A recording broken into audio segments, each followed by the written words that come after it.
Today I want to show you a few cool ways that I use my iMac and iPad Pro together to make navigating and organising my Procreate files a bit quicker. Did you know that if your computer is running Ventura or later, you can drag your mouse off the edge of the screen and onto your iPad, both within Procreate as well as all the other apps? How cool is that? You can even use the keyboard as well, just your normal iMac keyboard, you can use that to type on your iPad. I remember seeing this a while ago when all the new features were announced for Ventura, but I completely forgot all about it, and then one day when I was playing around by accident, I just kind of did this, moved it off the edge of the screen, and it blew my mind. To check if you can do this with your devices, go to your system settings, scroll down and click displays, and then click the advanced button at the bottom of this settings window and make sure you have these two settings toggled on. Then on your iPad, open the settings app, tap General and then tap AirPlay and Handoff. Turn on cursor and keyboard at the bottom there. If you don't see these settings on either of your devices, then they unfortunately probably aren't compatible with this feature. You can then push through the edge of your iMac screen and over onto your iPad and use your mouse and keyboard with it. Some of the ways I use this feature is when I'm tidying up things in Procreate. I've got these 3 files here that I started in Procreate and then finished over on the computer in Photoshop. But I want to go back, update the file names with the same final names that I've chosen on the computer. So I can click onto this file name here and copy that, Command V, and then push over the edge onto my iPad, click into this one and then press Command V and paste that name into there. And that is now renamed with that same file name. You can even drag files backwards and forwards between your iPad and your computer.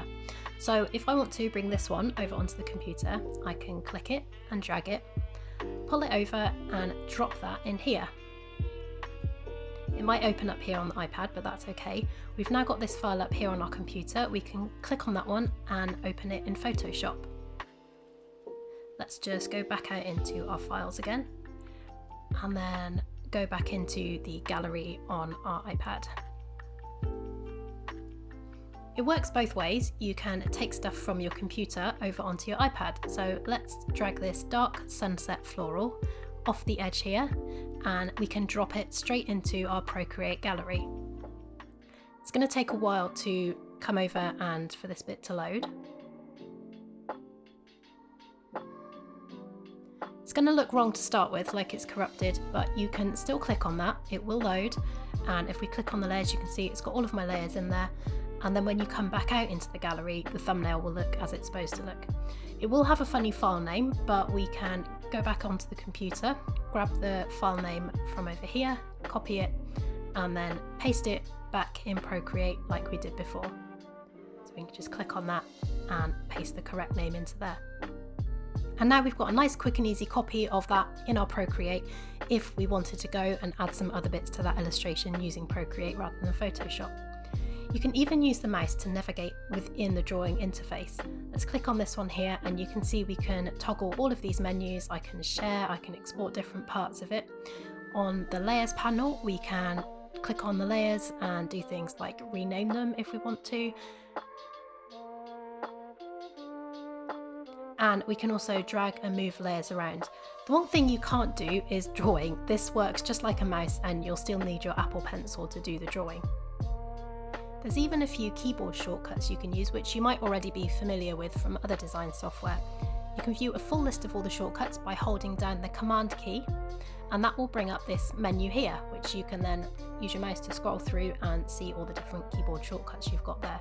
For example, pressing L will open up the layers panel, and you can do things like change the brush size with the brackets keys like you can in Photoshop.